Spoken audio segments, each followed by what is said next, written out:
Z Débrief, en partenariat avec InMacWstore.com, le spécialiste de l'équipement informatique pour les professionnels.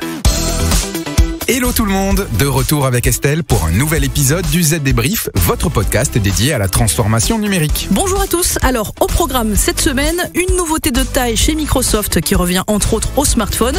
Le Canada veut lui aussi taxer les GAFA, enfin c'est ce que promet le Premier ministre en pleine campagne. On parlera aussi d'une autre offensive contre les GAFA, nommée Framasoft, mais aussi de la réglementation sur le respect de la vie privée des internautes européens. Enfin, il sera question des nouvelles fonctionnalités d'iOS 13.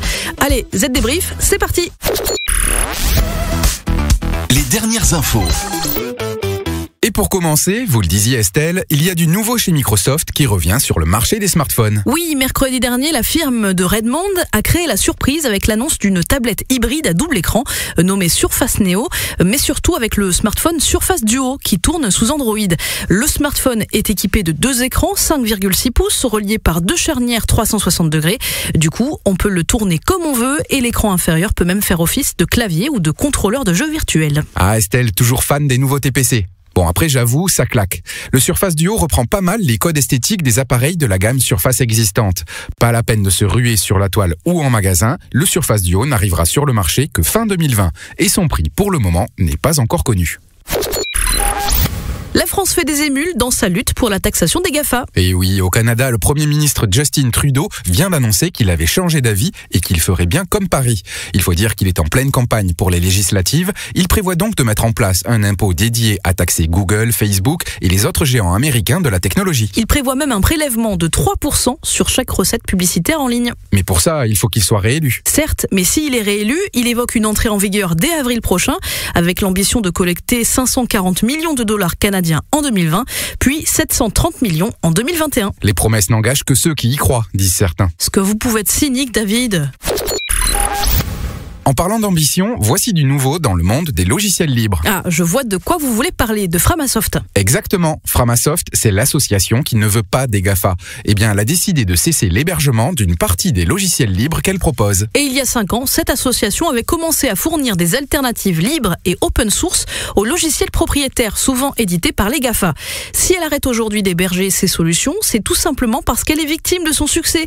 Elle n'a plus aujourd'hui les épaules pour maintenir et héberger les 38 services et logiciels dédiés qu'elle propose en ligne. Ok, et donc encore une fois, ce sont les GAFA qui gagnent. Pas tout à fait, puisque Framasoft précise qu'une dizaine de services vont être maintenus, comme par exemple son outil de sondage et de calendrier Framadate, ou encore l'éditeur de texte Framapad, et puis d'autres devront être repris par des associations aux ambitions similaires. Bref, la guerre entre logiciels propriétaires et logiciels libres n'est pas terminée. Ok, ça reste à voir.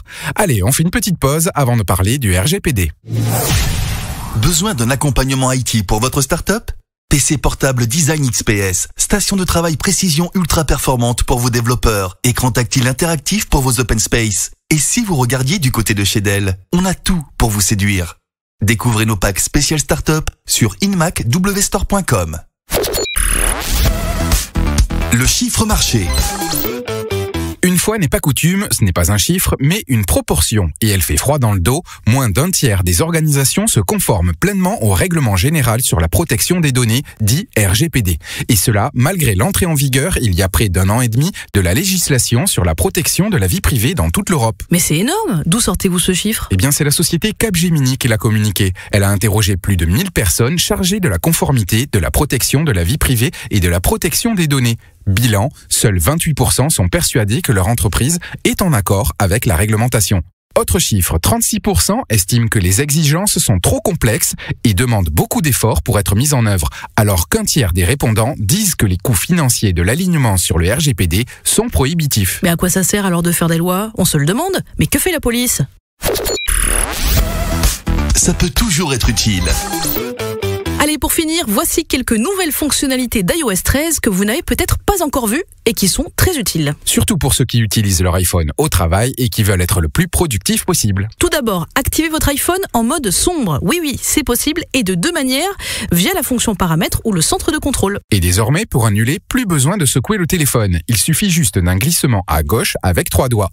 Et puis vous pouvez aussi désormais accéder aux paramètres Wi-Fi et Bluetooth directement dans le centre de contrôle. Vous pouvez même compresser et décompresser compresser les fichiers à l'aide de la mise à jour de l'application Files. Comme d'hab, chez Apple, on n'arrête pas le progrès. Bah dites donc, on va finir par croire que vous détenez des actions de la firme. Bref, Z-Débrief, c'est terminé pour cette semaine. On se retrouve la semaine prochaine. Et d'ici là, si vous n'en pouvez plus d'attendre, allez voir du côté du nouveau ZDNet, le mag. Là aussi, il y a pas mal de conseils. Bye bye. Z-Débrief, en partenariat avec InMacWstore.com, le spécialiste de l'équipement informatique pour les professionnels.